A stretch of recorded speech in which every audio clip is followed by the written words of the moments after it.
Hello, welcome once again to Lehto's Law. I'm Steve Lehto. Today we're talking about something that if you are an expert in the internet, you might not need to talk to me about. So in that case, I'm letting you know right now, you can leave. You've been warned. But I'm talking about something that some people still need to hear about. But I'm talking, of course, about the emails that you get that tell you your account has been disabled, your bank account's been frozen, or something of that nature. And they do this, of course, they're hoping that you will respond and give them some information so they can then do the bad things to you that they claim have already been done to you. And I know that most people these days understand that these things are out there and you recognize them and you dispose of them quickly without thinking about them. But I think it's important that, number one, you always stay sharp on this stuff. I've gotten some that looked very good. That I'm not saying I would fall for them, but they looked so good. I'm thinking, I can see people falling for this one. But also, the problem, of course, is that we actually do have banks and companies that want to reach us. And when they send us legitimate information, it gets buried in the avalanche of all the garbage noise out there. So how do you tell these things apart? So, if you know this stuff, great. But think about the people in your life that don't know this stuff and make sure they understand it. I've spoken to people who said, something, I understood this, but my parents fell for it. Or, my neighbor fell for it, or somebody fell for it. And it's unfortunate. But like I said, sometimes this stuff can get kind of sophisticated, so you should be aware of this. But I'll tell you right now, I was out running the other day, and my phone dinged to let me know I'd gotten a voicemail on my office line on a Sunday morning. So I listened to the message, and it says, hey, this is your bank calling. And they had the information about my bank, and they said, this is your bank calling, and your account has some unusual activity on it. Now, the interesting thing is when I got back to my office, I then called, and I found out that it was legitimate. And I confirmed that, I called them. And number one, the number they left me, I recognized. And number two, when I called them, I was calling the correct number. But also, I made sure that they had some information about me before I gave them information and so on. And the reason they'd called me is I traveled recently. I mentioned I'd gone to New York to do a radio thing.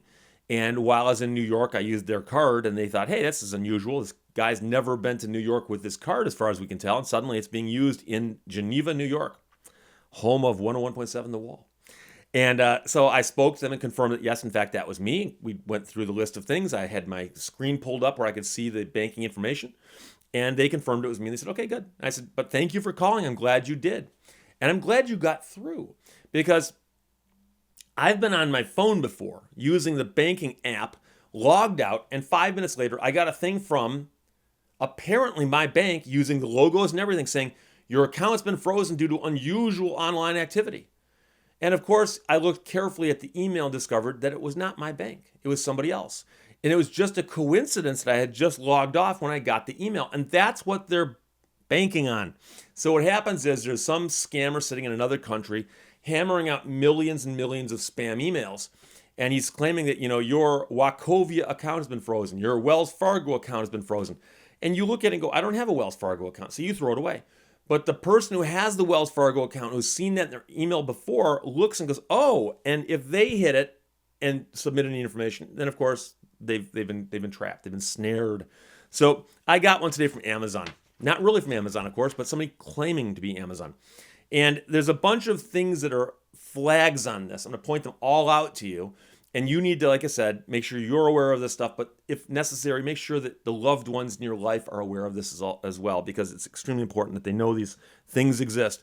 So the first thing in the email I got from Amazon is that the return address is amazon@zune.com. Now, I would have thought Amazon owned the domain name amazon.com, but apparently these scammers hadn't realized that was important. The address line is to recipients. Now, again, I do actually have an account with Amazon. I'll let you know that. But they know who I am. They have my name. They have a lot of information on me. I suspect Amazon could actually have sent an email to me saying, Steve, if they'd put their real thought into it. They didn't. So that's another indication this is not actually from Amazon. Now, the funny thing is that it says your account has been disabled.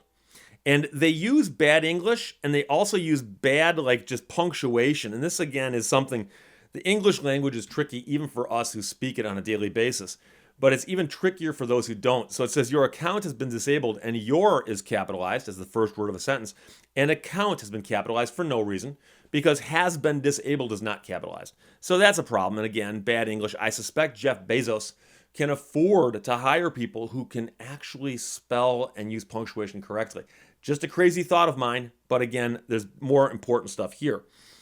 Your account has been disabled due to multiple use of incorrect login details. Not multiple uses, but multiple use. For your security, we've disabled your online account. Online is capitalized, but account is not. To restore your account and continue the use of online account, there's no article, such as use of your online account or of the online account, and stop further disabling of your Amazon account, period. The sentence doesn't even finish. To restore your account and continue the use of online account and stop further disabling of your Amazon account, period. Don't leave me hanging. What's going to happen? Then it says, what will I do? What will I do? Don't ask me. No, it should say, what should you do? What will I do? Oh, what will I do?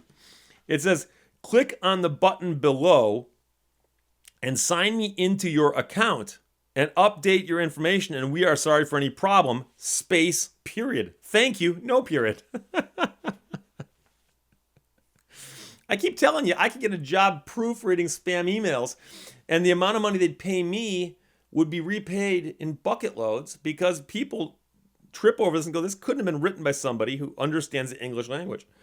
We are sorry for any problem, space, period. Thank you, no period. Again, here's where you can really figure this stuff out. It says, click on the button below. I'll tell you about that in a second. But it then says, hope to hear from you soon, comma, Amazon service team, space, period. And then it does say copyright, 2019 Amazon, all rights reserved. It's important that these scammers copyright their work. That way people won't rip it off, I guess. But here's the thing. Where it says update my account's a button bar, right? That's a bar that they want you to click on, and that will take you to where they'll then steal all the information from you. It's kind of like the room in the back behind the closed door. Yeah, go in there for a second. We'll be back there in a second for you. So what's in that room? You need to explain to the people in your life who are not as tech savvy as you that before you click on anything on the internet, you can hover your cursor over it. Now, I've had people ask me, I won't say which relatives of mine, what do you mean by hover and what's a cursor? So you have to explain to them, when you move the mouse around and that thing, the pointer on the screen moves with it, here's your cursor. Okay, you're doing that, right? Okay. The thing on the screen is called a cursor, C-U-R-S-O-R. That's a cursor. Oh, okay. And you know how you can put the cursor above or on top of something that's blue, and if you click on it, don't click on it, but you know that if you clicked on it, it will take you to someplace else, right? And I say yes. You say, okay. When you put the cursor on top of something, before you click on it, put the cursor there. Now take your hands away from the keyboard, right? Okay. And if you're on the phone, you have to do this. Trust me. I've been speaking to somebody. Oh, I clicked on it. Why did you do that? I didn't tell you to click on it. So you put the cursor over the link, but don't click on it. Say, okay. And say, okay, now pull your hands away from the keyboard. Are your hands away from the keyboard? Okay. Look at the bottom left-hand corner of the screen. Bottom left hand. Okay. Look over there, and you should see a little address that has popped up. Do you see the address? This might be the longest part of the conversation as they say, okay, I see this, I see this. No, further left, further down, further left, further down. Bottom left. Oh, there you see it. Okay, what do you see? Oh, it says ://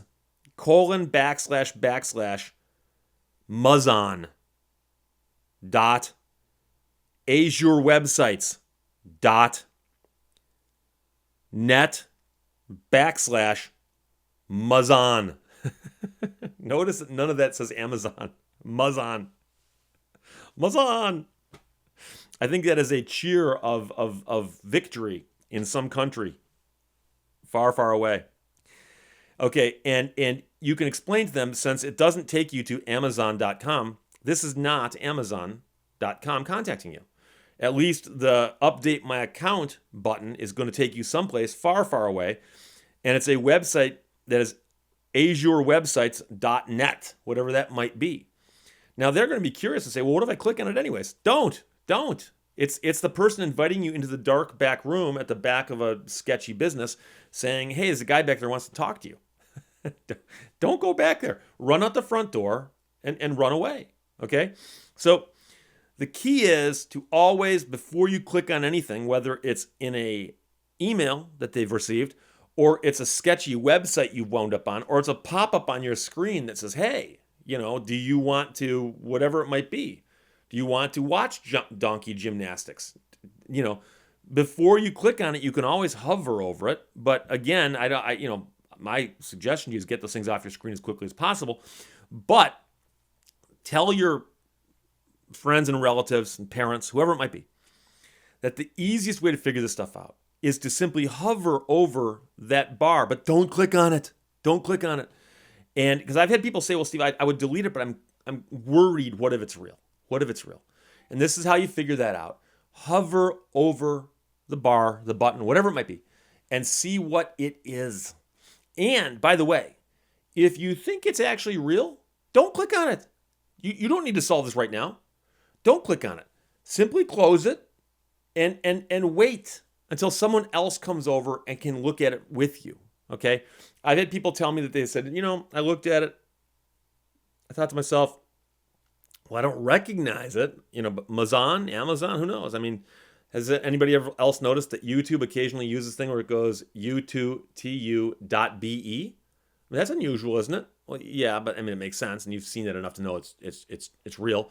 And they, of course, have millions of videos being uploaded every like 3 seconds, and so they obviously need to have several different domains that they have all their stuff parked on for some reason.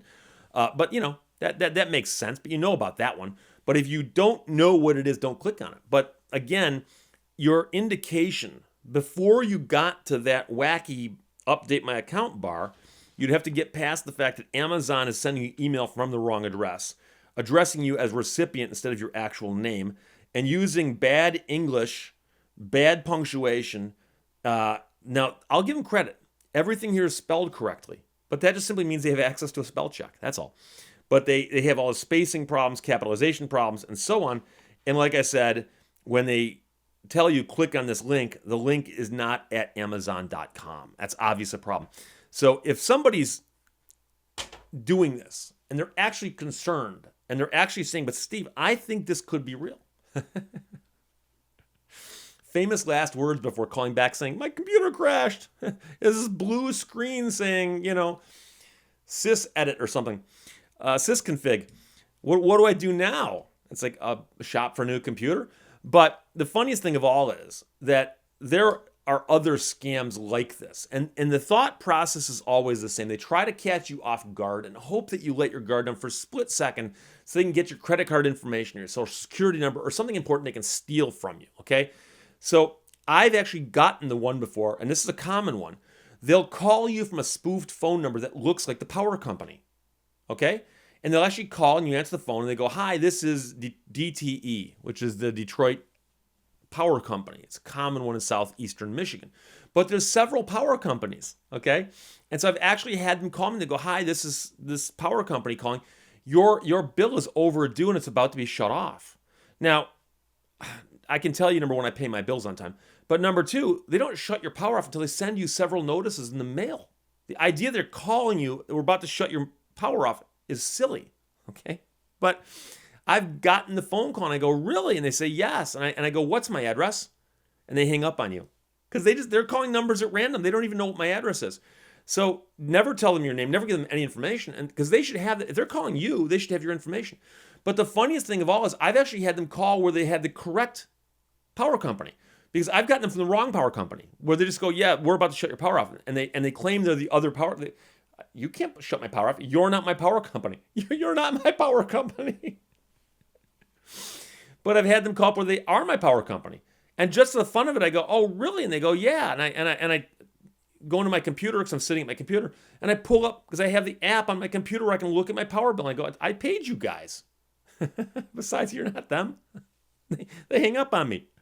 But the point of all of this is that if you do business on a regular basis, you pay your bills on time, you shop on Amazon occasionally, but you pay them also when you order the stuff, and you bank online and you go to your bank once in a while, and you use electricity as some of us do, and you pay your power bills on time, you're not going to get a phone call saying your power's about to get shut off. And a lot of people now would think, well, maybe like what if the bill got lost in the mail, and if they were really about to shut my power off? Well, if they were really about to shut your power off, you would have gotten 2 things in the mail, and they don't call you, they just mail you stuff, and then they come out and shut your power off. Okay, but they're not calling you to let you know they're going to do it. Number one. And number two, like I said, half the time they get the information wrong anyways. So if they call you and say, we're about to shut your power off, just go, by the way, who am I? What's my name? What's my address? Because they should have that information, shouldn't they? So I know it's a knee-jerk response. Like I said, the average person doesn't react that well when they get something out of left field like that, okay? Remember the old scam where you get the email and they'd say, hey, I'm in London right now, and all my stuff got stolen, and now I need money to get my passport and other stuff and pay my hotel bill to get, all of these things, they keep coming up with new variations, new twists, new weird angles. But the real root of all of this is no matter what you get these days, no matter what it is, someone's saying, hey, we've been spying on you through your camera for the last 6 weeks. Hey, we've hacked your account. Hey, we've done this. No matter what it is, just stop for a split second. Take a deep breath and call somebody. You must know somebody who knows a little bit more about computers than you do. Okay, I know who I call when I have problems with my computer. Sad part is now I've become the person a lot of people call me when they got problems with their computer. That's fine. We need to help each other out on this stuff. But again, on the emails in particular, okay, explain to your friends, your relatives, your countrymen, that when you get the email and you start spotting all these flags, okay, this right here is like a really, really bad play in football. There's 8 flags that have been thrown. The judge back there threw a flag, and the guy back there threw a flag. The linesman threw a flag. The referee threw a flag, and somehow Howard Cosell threw a flag from the great beyond, okay? There's so many flags in this play right here, you realize ain't nothing that happens going to count. And this right here doesn't count either. So, again, like I said, I know most of you know this stuff, okay? I'm not preaching to you guys. I'm preaching to the people who don't know it, and I'm reminding you that people in your life don't know this stuff. So make sure that they know that if they get this weird email or this weird phone call or the weird contact somehow, that they need to stop for a split second and go, you know something, I'm going to think about it. And then call somebody. Hey, the FBI just called me, said I'm about to be arrested because there's a warrant out for my arrest in another state, and they need a gift card from Best Buy. Is that real? I've had people actually call me and go, as I'm explaining it to you, it sounds stupid, and I realize it's stupid. But of course, they sound convincing when they call, when they email, or however they contacted you. But again, like I said, it's good for us to know this stuff. And if we know it, great. But it's good for us to also pass it along and make sure everyone in our lives knows this stuff. Maybe someday this stuff will go away. But I said that 5 years ago. I think I said it 10 years ago. So questions or comments, put them below. Otherwise, talk to you later. Bye-bye.